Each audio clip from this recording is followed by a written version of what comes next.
Alright, I apologize for any background noise, but today's video is going to be showing you tools I use to butcher a lamb partially. So first off, I want to show you this, and it's a level walk core that has an overshot flake everywhere, but I retouched it, and this tool will eventually be used similar to how these other tools were used. It's called a Convergent tool. It can be napped into anything you really need it to be. Be used as a Reclawer, a point, anything. And you can see what I mean when I say it overshot. That's the reason why you don't see the typical negative depression made by the flake coming off. It actually just overshot everywhere, which is my fault.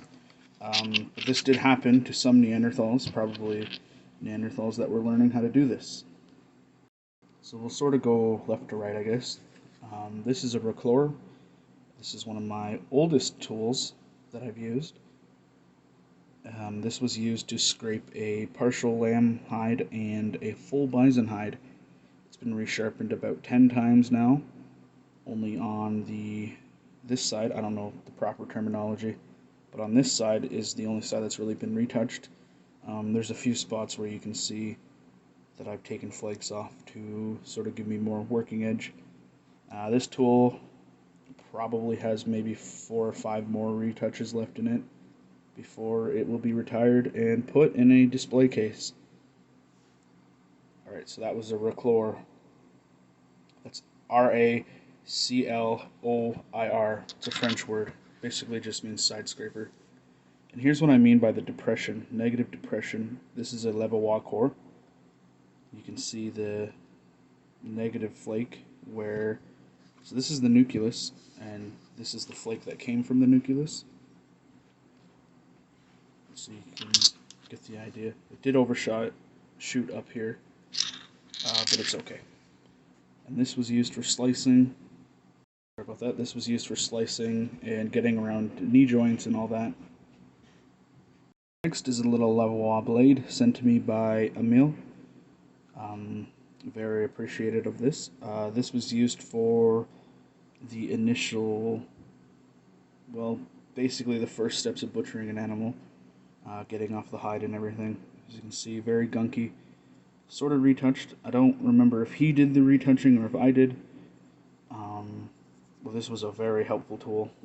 This little divot, you can see the thumb just sits, I know I hate saying this, but the thumb sits perfectly right there. And that's not by design, that's just by the natural way the stone broke. So you can see it sits in there, you can hold it. I did a lot of holding like this, like you would a razor, because these pretty much are natural razors.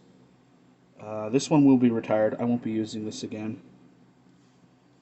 This tool is called a chopper.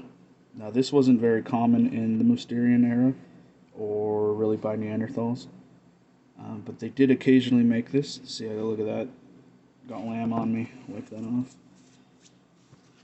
Anyways, this was a chopper. You can still see remnants of wood in there, which is something you see on choppers, so we know for a fact that they were using tools like this. And in my case, I used it for collecting spear shafts.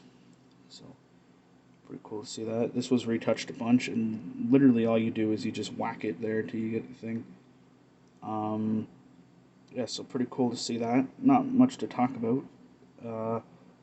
You can use it as a spoke shave in an adze, in which I have. You hold it like this. Can't really see in my big meaty hands, but you hold it like this, and then you strike down. You guys know how it works. And then next, this hasn't been used too much, but you can see again remnants of wood, and this was used to trim the spear shafts down to the correct size. So there you go. It's not a full Mousterian assemblage, so an assemblage would basically be all the common tools found, but it is a partial toolkit. These 3 especially have been heavily used. No retouch work on this yet, forgot to mention. And you can see where it overshot. And that is called a Hircine cone. I think. Hircine's cone or something like that. I probably butchered the name. You can see where I hit it so hard that it actually started to split. And later on in its life, it maybe will split. Who knows? But yeah, these are all the cool tools. Oh, and I guess push this a little further. This is Georgetown flint. It's called flint, but it's actually chert. Georgetown, and this is Onondaga chert. This is true chert. And the only, not so much the only, but it's one of the only cherts. It's one of two cherts found in my area. Apparently Chalcedony can be found in my area, and so can agate. I have not found it yet. And there's some random rocks that can be napped too. What is it called? Kettle Point or Kettle Creek is another type of chert found in my area. I have found that. I'll go grab some right now. Alright, so here is a level walk core made from what I presume is Kettle Point chert or Kettle Creek. As you can see, very similar in color to Georgetown, but it's smooth like butter. It's actually almost too easy to work. See?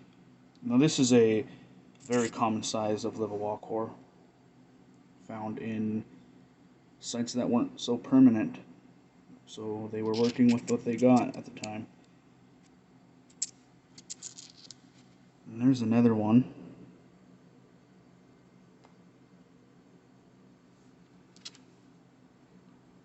Pretty cool color. Doesn't look very much like Onondaga, but it is pretty cool. And this was found literally 10 minutes from my house. So I'm thinking there might be more, but I haven't gone to look because it is the middle of winter.